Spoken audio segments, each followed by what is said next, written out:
Hello, everyone. Welcome to my podcast, Talk Out or Walk Out. You are listening to season two, where we talk about society, mental health, current affairs, and much more.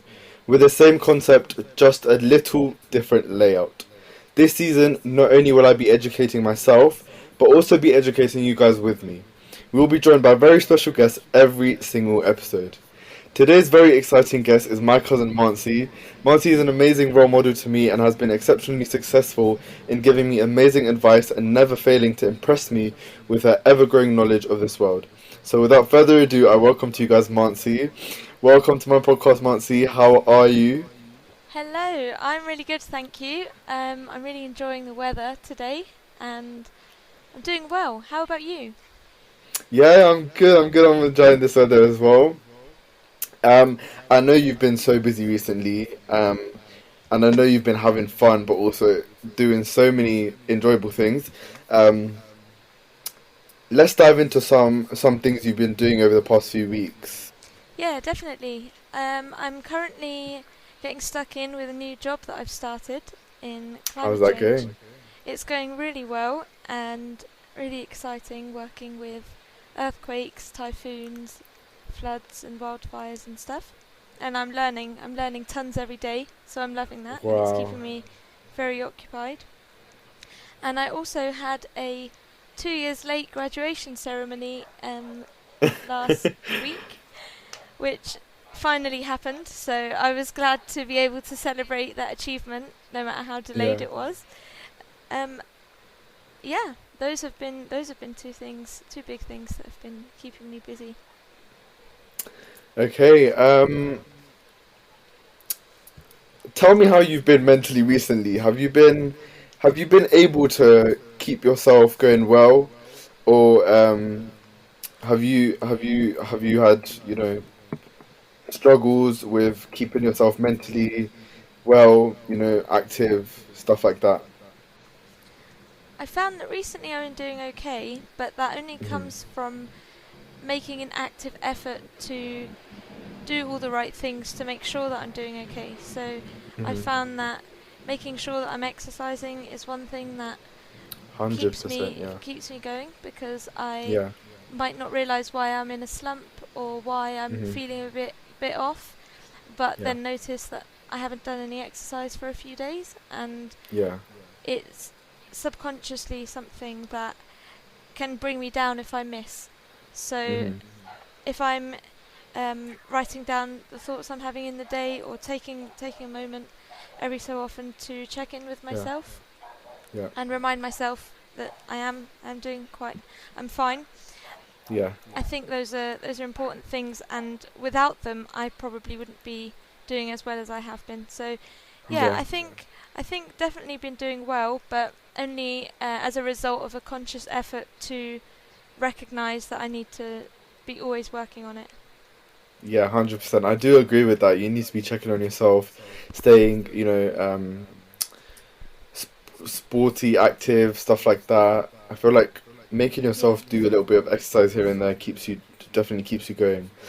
Yeah, and Um, even just connecting with nature, I find that sometimes if I'm feeling 100%. tired, maybe I could just go for a walk or go and Hmm. sit outside or something like that. It's not always going hardcore, doing like an Hmm. hour of or it doesn't have to be intense, but definitely taking some sort of time out. And I guess it Hmm. looks different for different people as well. Some people might exercise, some might like to draw or it just be with nature. I think reading. There are different things for different people, I guess. Are you reading a book currently? I am reading a book currently. It is about climate change, and it's called One World Now. And well, I say it's about climate change. The first chapter is about climate change, and Yeah. yeah, the book is about the ethics of globalization. It's a Right. very short book, so far it's going good. But I can let you Right, know. well, here's a little recommendation for all of you climate change lovers, and I feel like not only climate change lovers, but anyone who's interested in educating themselves more about climate change and anything else related, um, that the book has. Going to add that there is a series of books by Penguin, I believe, Mhm. on the Green Ideas series called, yeah. And I'm also making my way through that, and that has some really good authors in there, including Greta Thunberg. Oh. And I'm actually on the third book, I believe it is, called Hot Money. Also climate change related. Just on that Yeah. topic, I thought that might be useful to add. Yeah. Obviously, guys, as you can tell, Monty is a very big climate change advocate, and we'll get to that in a. But yeah, how important is mental health to you, Monty? I think it's really important, and I think, if anything, it makes it more important to me than physical health, if I may, Hmm. because we can't see it, so we have to look after it before we know there's a problem, in the same way that we might shower before we smell, or we might brush our Hmm. teeth before our teeth go bad. It's Yeah. it's things we do every day to maintain our bodies or to Yeah. maintain our physical health Yeah. that we see as default, but for some reason we don't always see the same for our mental health. So I definitely think it's extremely important, mainly due to the fact that it's not tangible, we can't see it. 100%. I like the way you put that. 100% also agree with that. As all of you know, and obviously, it's, mental health is a major part of this podcast, and we like asking people how important it is to them and making mental health, a matter to talk about. So, you have studied, I think, how many degrees have you done? Is it two or three? Two. Two, two I have Two, done. okay. So obviously you might obviously be able to tell, Mansi has been in uni for how many years then? Six? No, gosh, no. 4 years. 4 years, okay, 4 years. Um, so let the listeners know what you studied at uni and why you chose to do it. I studied mathematics at uni as my first degree, and Hmm. I chose to do it because I had no idea what to pick. It just seems like there's an endless number of options to pick, but all Yeah. I knew was that I really liked maths, Hmm. so I really like a lot of things, but it seemed as though not everybody likes maths, and that was one thing that I liked that a lot of people didn't. So I Yeah. thought that I could pursue that, so I did, Yeah. and I really enjoyed it. It was probably some of the toughest years that I've had, but also some of the best ones. Yeah. They say that there's a triangle of being when you're at university of studying, being social, and sleeping, and you Yeah. only get to pick two of those three. Right. So I guess that I picked the social and working hard two, and I just missed out on quite a lot of sleep, which probably wasn't Yeah. the best way, given we've just spoken Yeah. about mental well-being.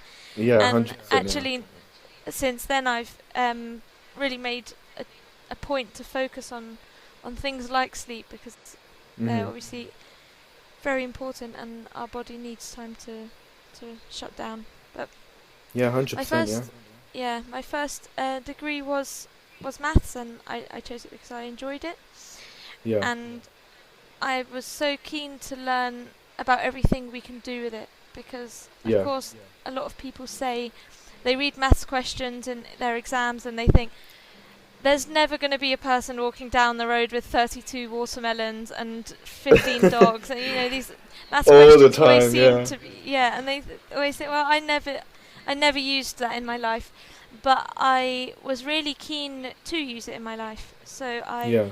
picked the degree, and lo and behold, I'm using a lot of it in my life because I chose to. But, There you um, go. yeah, I And still what haven't was your seen a second man degree? on the road with 32 With 32 watermelons. So watermelons. yeah, not yet. One day, one day, one day.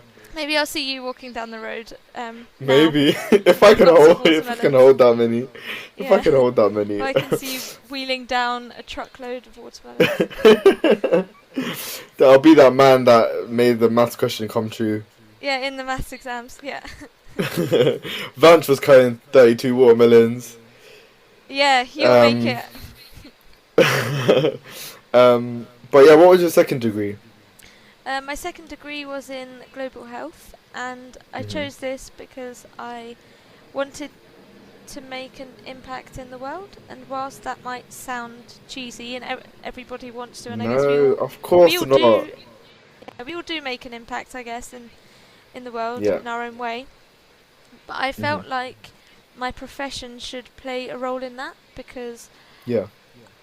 I was I wanted to spend a lot of my life doing it, as opposed Yeah. to spending my life, dedicating my life to something different and doing, working for people that need it Yeah. in my spare time. I Yeah. thought, it would be a very interesting to learn about Yeah. and be something that I could really, spend a lot of my time focusing on, Yeah. through work. And actually, I went to West Africa just after Ebola ended, to work on post-Ebola projects. And Oh whilst I wow. was there, this was before my, degrees. And Yeah. when I did that, I realised that I did want, to work in a global space and to work in the future, and Yeah. that global health and development of other countries and internationally, was a key field that interested me. So that Yeah. really fed into my second degree. Yeah. That sounds amazing. And like Mansi mentioned, she wanted to make an impact on this ever-changing world. That's also what I aim to do with this podcast. So hopefully you guys are learning and probably change your view on a lot of stuff. But so Mansi, would you say your second degree was harder than your first degree, or is it the opposite way around? So do you think maths is harder than global health? I think there are lots of elements to it, and it depends what each, individual would find difficult, or what difficult would Hmm. be defined as. Because I think there were elements to each, and I'll explain, that would play into how I found them. So the second degree was entirely online because of COVID. Yeah. Well, Yeah. entirely online for one term, Yeah. and then hybrid for the other terms. Right. And I think that played into how difficult it was, because Yeah. maybe in-person learning would have been formatted differently, and some of us learn better by being left to our own resources and being Yeah. allowed to consume the knowledge, whilst others Yeah. prefer a more interactive form. So, in that way, I found the second degree to be more difficult, and also because it was a master's that I did over 1 year, so I didn't know as many people, and because it was during COVID, there weren't as many social events. Right. So not having a peer group to be able to bounce ideas off or discuss Yeah. class material or to engage with about our interests was, also quite difficult, I guess, because I think Hmm. we learn a lot when we talk about stuff we enjoy or stuff from class with one another. Yeah. Um, but in some ways, I think the theory of mathematics and the content that was presented Yeah. was more difficult, or More difficult. more abstract, I think, to get your head Hmm. around. It Yeah. required more of an open mind to understand, Yeah. whereas the global health theory was more relatable because it was more related with current events. Hmm. So it was more like about curiosity, about like intellectual curiosity, more so about like learning about global health than it is about testing your knowledge. Yeah, yeah, and I guess testing your knowledge, you're right, it does play some part, because a lot of the work that, as you would have imagined, it was during a global pandemic, and the degree's Yeah. called Yeah. global health, so Yeah. coronavirus came up quite a lot. But, it definitely drew upon current events, and Yeah. which, for example, countries were releasing vaccines in Right. real time, so we were following it Hmm. as it happened in class. or we would see case updates or borders opening and closing, the politics of, donating vaccines or, purchasing vaccines, whatever it was, Yeah.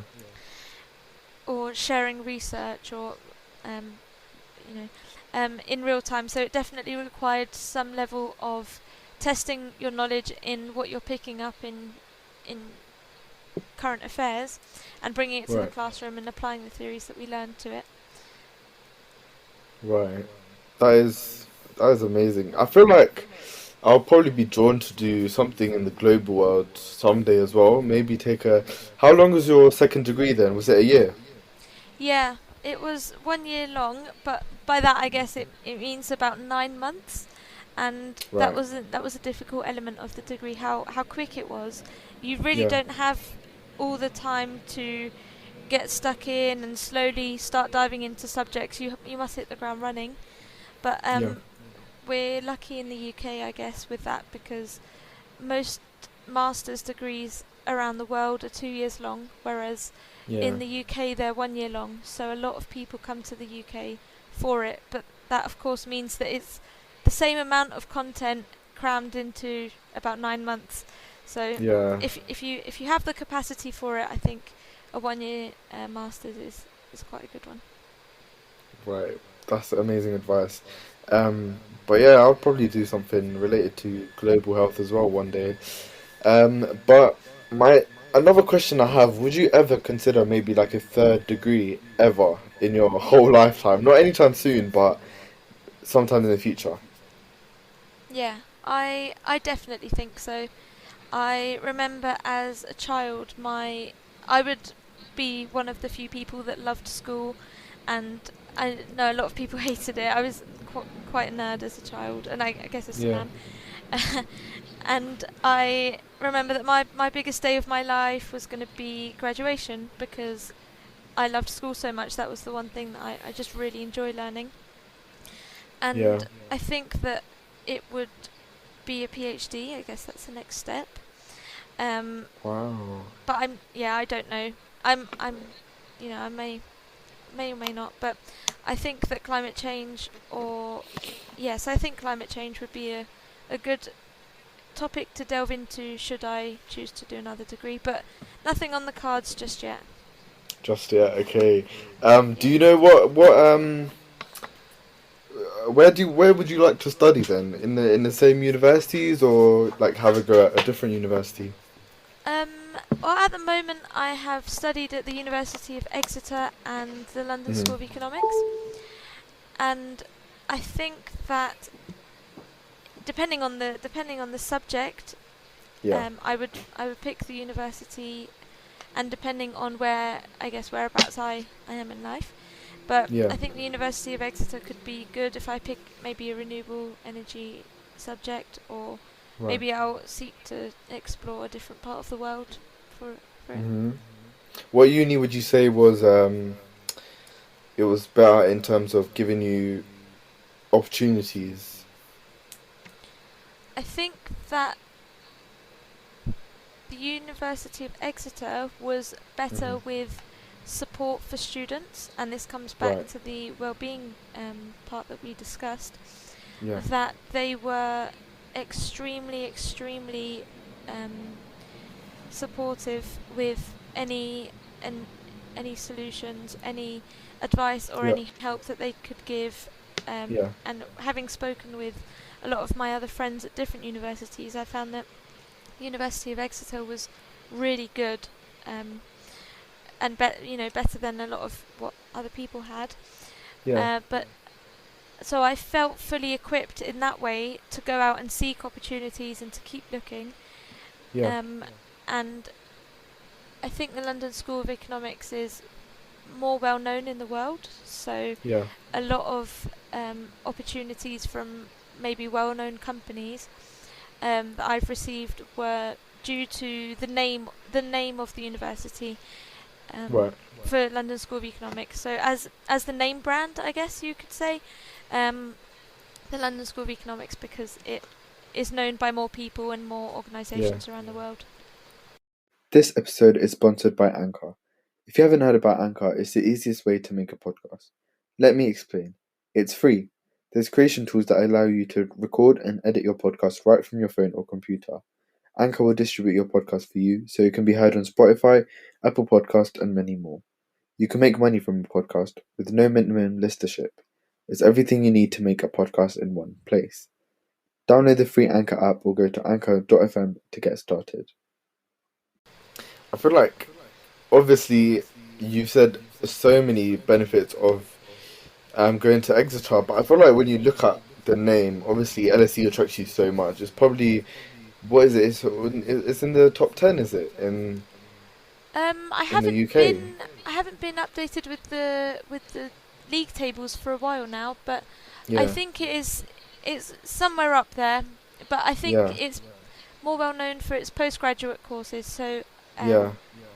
second degree onwards, Right, rather okay. than first degree. And I think the league tables are made up of where it's best to go for your first degree, your Okay, undergraduate, your bachelor's degree. right, Um, okay.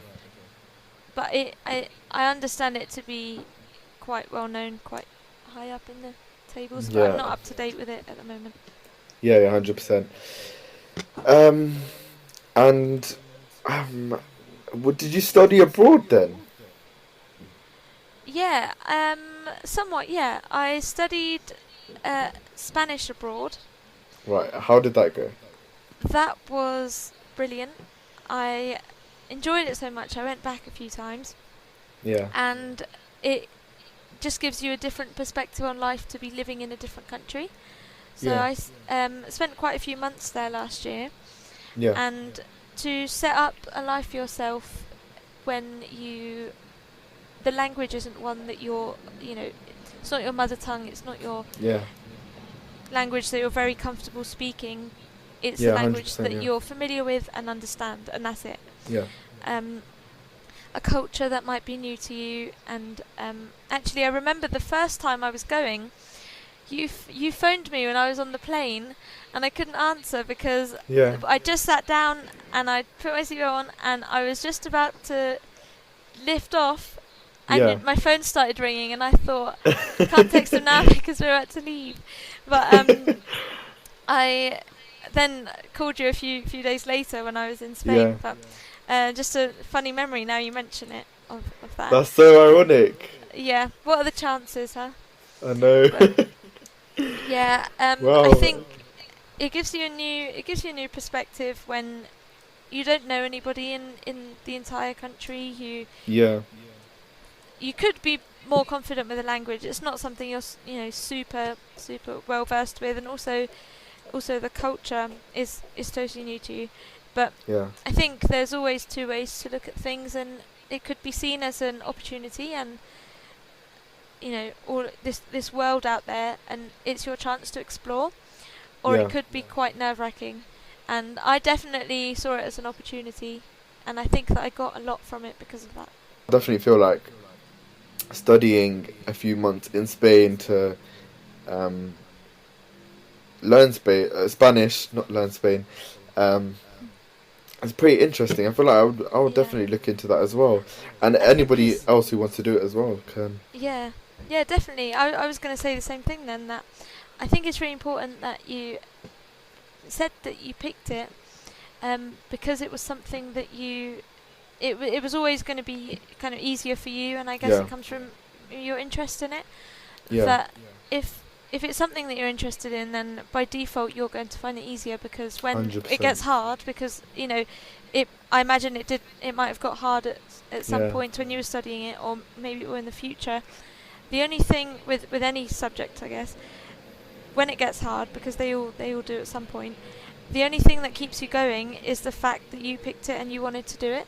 Because if you do it because maybe it will be more stable income, or maybe you're, you know, a friend, family member, someone's in pushing you to do it, then when it gets hard, what's going to be your motivation to keep going on? But if it yeah. was something that you picked, then the motivation will come from inside, Mhm. and I think that will make it, by default, in my view, that would make it easier, as you have the internal push. and the interest will keep you opening that textbook again, trying again. Yeah. The extra time that you do it. Yeah, 100%. I do agree with that. I feel like even with maths, it was very difficult, and I never liked maths. I was just really good at it, but by the time I got into GCSEs, I was like, I'm so good at this that I want to keep on doing better and get that grade 9. Yeah. So I think it just pushed me and motivated me to do even better in a subject that I'm really good at and even somewhat loved. Yeah. But If unfortunately, I didn't pick it for A levels, which is probably one of my biggest regrets. But it is what it is. Yeah, I mean, I would think of that as a way you're focusing on the other things that you did pick, right? Because Yeah. they present opportunities in their own fields. Yeah. Yeah, 100%. But yeah, in the future, what I've kind of looked into is maybe doing a joint honours with a language. Hopefully, either do German or Spanish. I feel like even that will be quite helpful. And by the time I'm done with my joint honours, I'm probably gonna go move to Spain for a few months, just like you did. Yeah. I feel like obviously when you were posting it on your socials, it looked mad. Like you were going out, you were obviously studying, but also you were having that equal balance. Going out with friends, studying and everything. But and then Yeah. updating me every now and then how it's going. It was pretty cool hearing from you. Yeah, Um, it's an important balance to strike, I think. Otherwise, you might burn out if you spend too long yeah, without having time for yourself. 100%. I feel like it's always important to find something new to do. Once you're done with your degree, yeah, okay, you might already go into a job, but maybe look into something that keeps you going, that maybe helps you to discover new things in the world. Just like Mansi did. I think it's definitely Um, a useful skill to take time out, or not even a skill, a useful thing to do to take time out and just to explore, yeah, to open your 100%. mind to see how other, you know, everything else out there apart from my environment and where I live and what I do and my bubble, I Yeah, guess. yeah, 100%, yeah. Okay, well, moving on to one of the most exciting parts of this episode. Mansi, you are a vegan, which is I highly am. respectable and very honorable. Let's talk about how being vegan has changed your life and, in general, what being vegan is, since so many people get it confused with vegetarian. Yes, of course. Okay, so where to begin? Um, I think I should probably start with what being vegan is. Yes. Um, so it's the practice. Some call it a diet, but I consider it more a lifestyle. So it's a way of living where one seeks to reduce the suffering of the unnecessary suffering of animals or other Hmm. living beings. Yep. And obviously there are loads of ways to do that. And the biggest one is through our diet. So Yep. I'm um, vegan from to obviously including so that is different from vegetarian diet wise, as it also means that I don't consume dairy products. So that would Yep. be cow's milk, goat's milk, buffalo milk, any milk that comes from an animal, Yeah. and also includes eggs because eggs are not made for human beings to eat, and Hmm. the egg industry is one that ends up torturing male baby chicks because only the females grow up to lay eggs, so the Yeah. male chicks aren't useful, so they aren't treated very well Yeah. in the egg industry. And also includes not eating honey because bee farms aren't good for bees, and just producing so much honey um, distresses bees. Yeah. 100%. Yeah. I But actually never yeah, knew that, but thank you for letting us know. yeah, of course. That's I guess those are the main differences that differentiate it from being vegetarian. Because I guess Hmm. being vegetarian focuses on animal, I guess, flesh, meat, whereas vegan refers to all reasons why, or as many as are appropriate. Well, appropriate's not the right word. As many as are realistic, or one can. Yeah, 100%. So do you think Yeah. more people should be taught about veganism in maybe, schools and areas outside of anything else? I think it's really important for there to be education around it, because I think that.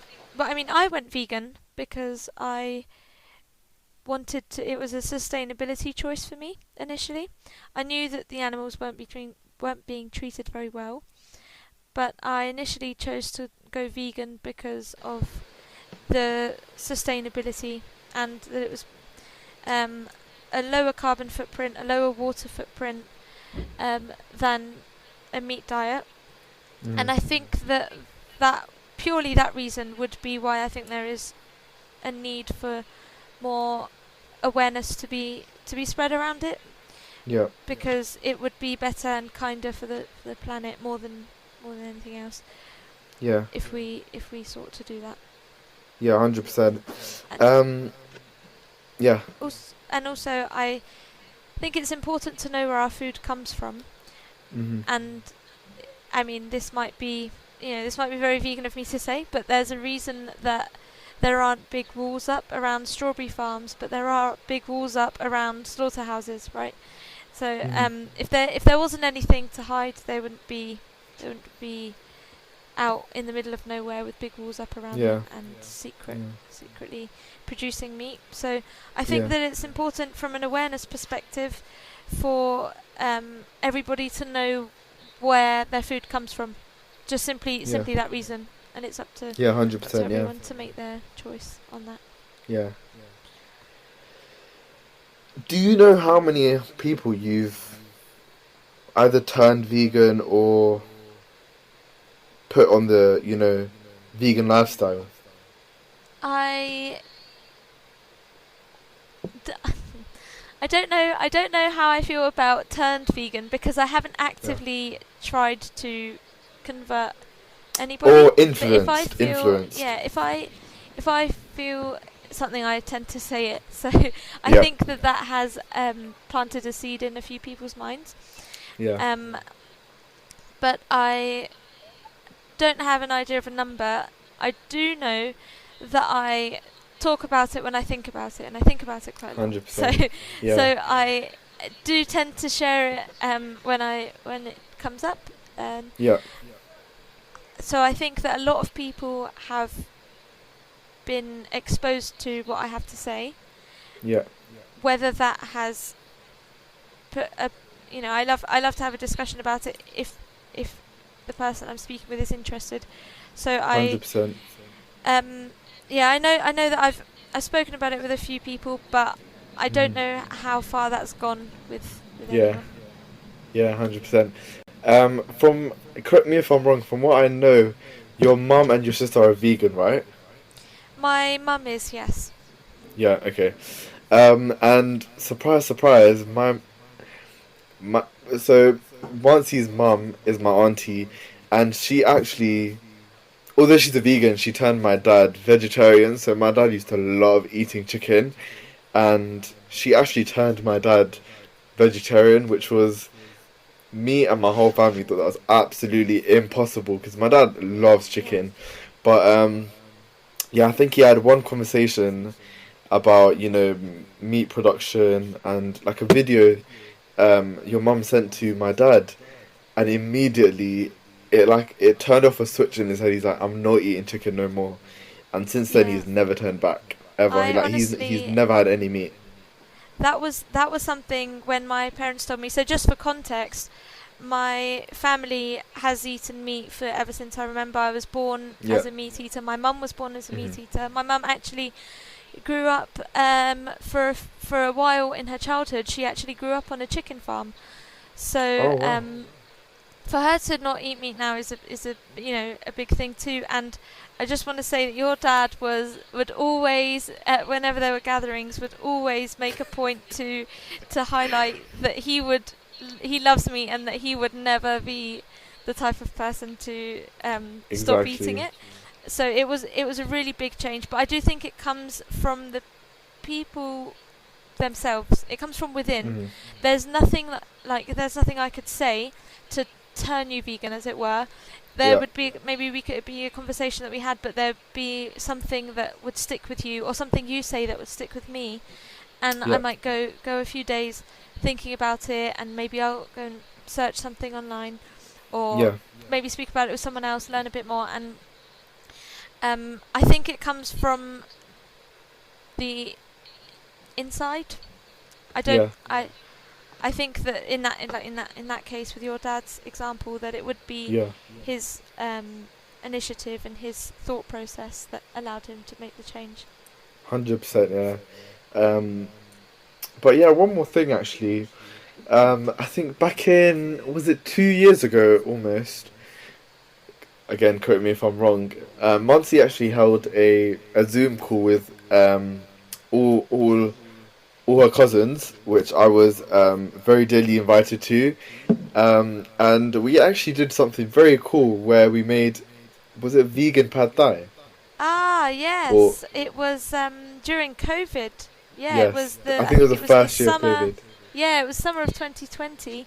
Yeah, We did a Zoom cook-off, which yeah, I don't know if a lot of people did, but that was probably the peak good time of COVID. I don't like to it call was, yeah, COVID a good time at all, because it was terrible for most horrible, people, yeah, I think. And it was, yeah, to think of it in that way is probably not correct, but yeah, that for the good we tried to make of it, I think the cook-off was one of the ways that we tried to keep ourselves occupied, and is a really fun way, I think, to engage with people that you're not physically close with. So if you're yeah, far away in different cities, or just not able to see one another, yeah. a really really good way to bond with people, because you get something at the end of it. You get to cook together, It is, yeah, and it does. you don't have to worry about the other person being a horrible cook, because they can't burn anything if they're not in the same room as you. But And you can't try anything either in case it's yeah, accidentally messed up. yeah, they might like really spicy food, but you might not like it, and Mm, then they can put in whatever spicy stuff they want, and you don't have yeah, to eat it. But yeah, um, we did, and yeah, I managed to convince everyone that everyone should make a vegan option, which I don't know how it happened, because nobody else in that call was vegan, but yeah. everybody still agreed, and we did cook a vegan pad thai. And I don't know about yours, Bench, but mine was really good. Mine was amazing. So I made both of my parents try it, and they were just like, "You need to make it again. You need to." I think I made it 3 times after that same year, Nice. and just recently I've been like, I've been talking to Mansi here and there, not even about food, but I just reminded of the pad thai we made. So probably gonna make it sometime soon and send you a little picture. But obviously, guys, I urge you to do the same. Even if you aren't vegan, set up a Zoom call or go to each other's houses and just cook up something vegan and just Yeah. enjoy it. I love that, and I think that that's one of the ways that I definitely helped me when I first turned vegan. It was quite a few Hmm. years ago now, so there weren't as many options in the supermarket, and I had never tried tofu in my life. That's a Yeah. confession.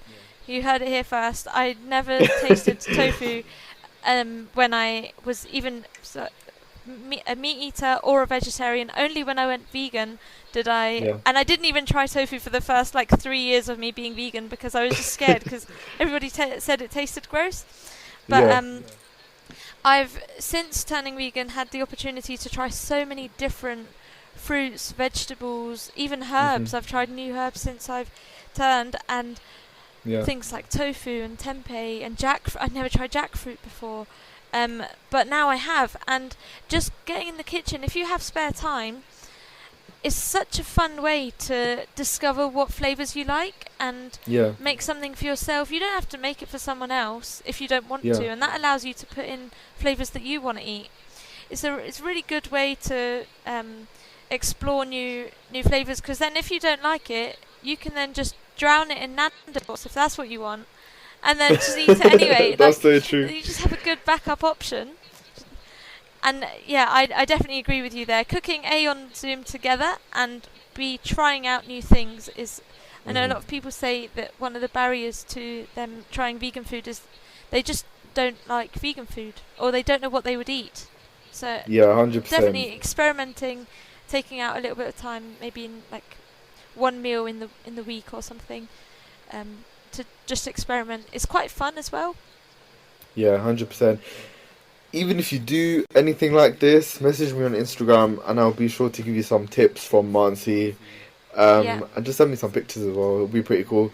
Definitely to make some of my friends make some vegan pad thai after this because please let me they're in know. for a hell of a dish. Yeah, honestly. And if anybody needs tips, please let me know. I'm so keen to um, provide tips if anybody wants them, or to know reasons to go vegan, or anything Yeah. really. Mansi could be climbing the Mount Everest and she'll be down to like quickly drop you a message like, okay, like do this, and then just let me know how it goes. No, honestly, I would be so keen to engage in that way with people. That's great. That's great. Okay, moving on to the last part of this episode before we wrap up. Monty, I'm so aware of how passionate you are about climate change, and I'm sure all the listeners are by now as well. Yeah, Tell me why you are, and if there's anyone who you look up to in this area, such as Greta Thunberg, I'm aware of. yeah. There are a few people I look up to. Um, but yeah, it's a huge area of my interest. The job I work in now is all climate change, and Hmm. I'm really really passionate about it because I think we all should be, because we all live on the planet, right? Yeah. I think it's as simple as that. I think that I saw a really good poster at a climate protest one day that said "Respect your mother," because we refer to the Earth as Mother Earth, and I Yeah. thought it was a really good metaphor to say Yeah. that. And actually, the reason I think we should all care is because if we take from something, we should give it the respect to give back in some way. And 100%. I think our consumption is rising so much that we don't respect it in the way that we should. Hmm. Um, and even today there are climate refugees. There are people in the global south that are experiencing bad impacts because we up here have such a large footprint and such great consumption Yeah. that I think that it's just a equity thing. I guess it's just not fair.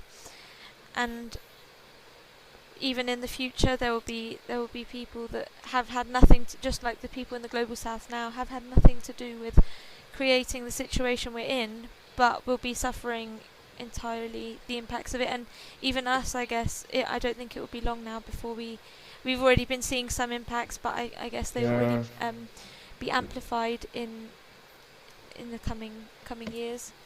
Yeah. 100%. I don't think it will be long now.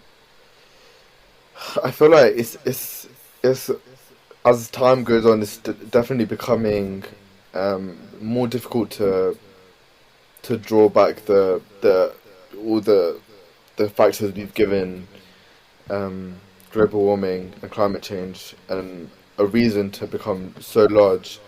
Yeah, Um, and we've actually known since the 80s, mm, and we haven't acted because I guess we always thought of it as something that's going to happen in the future. yeah, But really, it's the future's here, I guess. yeah, 100%, yeah. And I feel like what me and my family have done in the recent weeks, I would say more so, and I feel completely guilty that we haven't done anything recently, like big impactful. But we recently sold our old car that wasn't ULEZ compliant and bought a newer car that is ULEZ compliant. And even if it matters a little bit, maybe make that change, go to that car dealership, get that car, do what you can, educate yourself. I think educating yourself is the biggest factor to bring, your consumption for pollution Yeah, that little bit lower, me too. Me too. I but think I think education and learning about what the problems are is definitely the biggest thing we can do. yeah.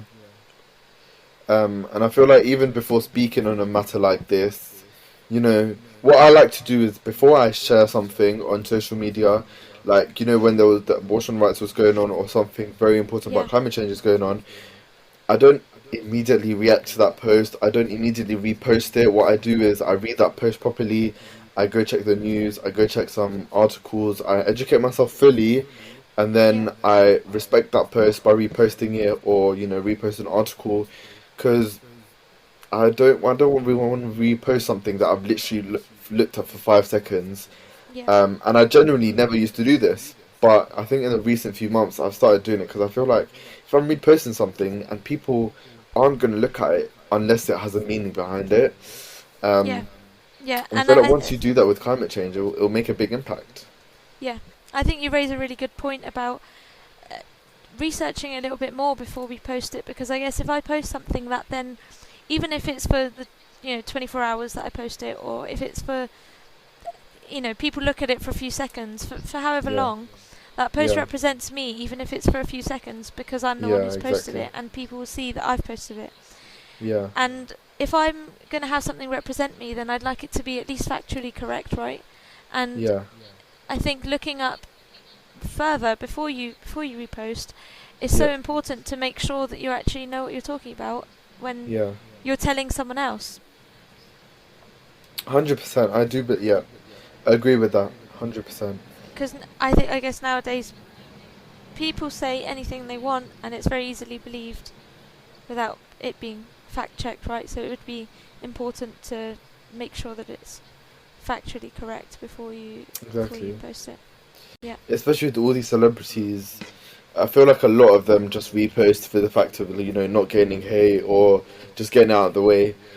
I think they're Yeah. the least educated people about any of these issues because they're the I saw an article the other day how Kylie Jenner got on her private jet to go from like I think it was LA to like Calabasas. It was like Yeah. 15-minute difference in It a was car, so it amazing. must have been 5 minutes in the air, and I'm just like, how The crazy is that? footprint Imagine how much on. pollution. Yeah, it's shocking. I had a feeling that you were going to raise that in that moment then, but Yeah, I completely agree. It's completely shocking, and we I think we need celebrities, or we need people in the public eye that represent what we should be doing a bit more. Be yeah, influencers should be influencing us on the right things, exactly. not things like 8-minute flights or anything. Truly, truly. Um, Yeah. but yeah, what do you? I feel like you share a lot and speak a lot about Greta Thunberg as well. What do you think of her? Yeah, I think she's brilliant. I think that the confidence that it requires to stand up to authority in that way is Hmm. really remarkable, and Yeah, to keep going, because I imagine that coming back to the wellness point, climate anxiety is a big issue that's not recognised yet in officially, but yeah, definitely exists, and there are a lot of things to help it. When constantly researching things about climate and almost learning, climate doomism, you yeah, do start to feel a bit overwhelmed. I think there's only a matter of time where you read so many things, it starts to get so much for you. And for Greta to keep going you're at an age where everybody's trying to figure themselves out, are trying to yeah, focus on figuring out who they are as a person. Um, and I don't think that being young takes away from her, um, her credibility at all. hmm And I don't think that it means that we would expect, differently from someone of that age. But I think that it should serve as a reminder that we should all be doing more. And if somebody can, if somebody Yeah. can dedicate their whole life to it, then I think we can. And alongside Greta, I think that there are a handful of people, such as George Monbiot. I don't know if you've heard of Hmm. him. No, I've never heard of And him. No. Jane, and yeah, Dr. Jane Goodall as well. They're two other people that I follow in the climate space, and I think that they're really inspiring. Amazing. I feel like a lot of us need to educate themselves on the people she just mentioned. I feel like it's very important if they're making a big impact on the world like that. I feel like making small impacts because of them helps them give their voice, a little bit of importance. Yeah, I totally agree. Um, so Greta Thunberg is an environmental activist, as Google states. She was born in Stockholm, Sweden, in 2003, so she's only 2 years older than me. Um, when she was 8, she started learning about climate change, and the more she learned, the more baffled she became as to why so little was being done about it. At the age of 11, Greta became so sad about climate change that she temporarily stopped speaking about it, and obviously you can tell that that made her mental well-being suffer. Um, in August Yeah, 2018, Greta decided to take action, and instead of going to school, she made a large sign that read "School Strike for Climate" and calmly sat down outside the Swedish parliament. Her aim was to make politicians take notice and act to stop global warming, and I feel like she's become one of the greatest advocates, if not the greatest advocates, for global warming and one of the biggest protesters in the world, and I feel like she's doing a damn great job at her role. yeah. There's a Um, really interesting documentary called "I Am Greta." If anybody would like to learn about she has how she has become where she is now, and I mean, I had COVID when I watched it, but it was a real Bless. tearjerker. Maybe I was emotional because I was sick, but I I really thoroughly enjoyed it, and it was a not all documentaries do a good job of keeping you interested throughout the entire thing, but mm, this one really did. yeah, I've watched it as well, and I can back you up on that 100%. It was pretty emotional, and seeing how much dedication and effort she puts into everything she does is it's amazing, and I feel like one day I would love to be her. Um, Monty, in the next 50 years, where would you like climate change progression to be at? In the next 50 years, let's see, I would like there to be only renewable energy used Hmm. in the entire world, if we Yeah, can if we can do that, yeah, and there to be less meat and dairy eaten, because that hmm, contributes to our emissions quite a lot as well. yeah, Um, so flights and things would continue, but powered by renewable energy, hmm, and we wouldn't be we wouldn't be taking from the earth in the way that we do now. So a lot of industries, I guess, would not make it in the next 50 years. If you ask me, there wouldn't be any oil spills, because we wouldn't be in the Gulf, because we wouldn't be using those, be using oil or yeah, anything. 100%, 100%. Yeah, I feel like 50 years is a big gap to change Yeah, that where our energy comes from. The consumption of meat, eggs, dairy. Um, yeah. And we but already yeah, have hopefully a big impact renewable can. energy.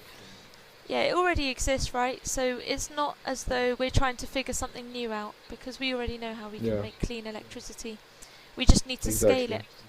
The challenge is to Hmm. scale it, I guess.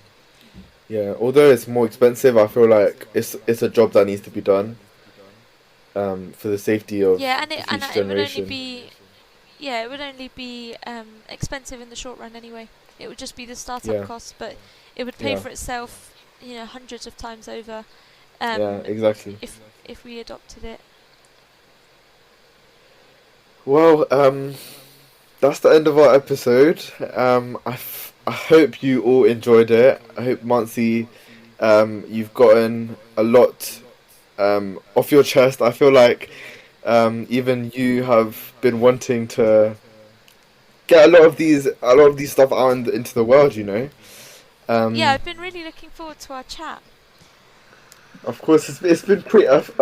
You know what? Mansi was in talks of doing this last year, Yeah. and then I I ghosted everyone I asked for a whole year. I was just like, I just fell into a deep hole. I was not doing well mentally. I was just at home. Once I finished GCSEs, I was at home. I wasn't doing well. I barely used to go to the gym. I was just in my bed all the time. But a year later, we picked it up. It's almost been 2 years since my podcast has started, and it's pretty amazing. But yeah, thank you so much for being on today's episode, Mansi. And if you haven't already noticed, my last season was dedicated at the end of the episode to say a little quote for our listeners. So, do you have anything that you live by or have recently heard that you love? I have, and it's kind of long, but I really like it. Yeah, go for it. Okay, so if you want to be a grocer or a general or a politician or a judge, you will invariably become it. That is your punishment. If you never know what you want to be, if you live what some might call the dynamic life, but what I call the artistic life, if each day you're unsure of who you are and what you know, you will never become anything, and that is your reward. I thought that was a brilliant quote I heard That's the other day. beautiful. That's beautiful. I would have never come across that quote. It's only Monty that would have done that. Um, but Yeah, I yeah. mean it was by Oscar Wilde, and I thought it was really good into sharing how we should be dynamic and open to Mhm. exploring different things, especially in the uncertain world that we live in today. Of course, 100%. Right, well, that sums up this episode, guys. Thank you so much for listening. Thank you for Mansi for being here on a Thank very you for busy having schedule. me. Of course, my pleasure. If you did enjoy this episode and you'd like to help support the podcast, please share it with others, post it about it on social media, or leave a rating and review. To catch all the latest from me, you can follow me on Instagram at Vanch with another H, Aurora with another A, and follow the podcast on Instagram at Talkout or Walkout. Thank you all Follow, again. Thank follow, you, Monty, follow, for being follow, here. follow. Thank Thank you. you. Thank you, Monty, for being here, and I'll see you guys in my next episode. Peace.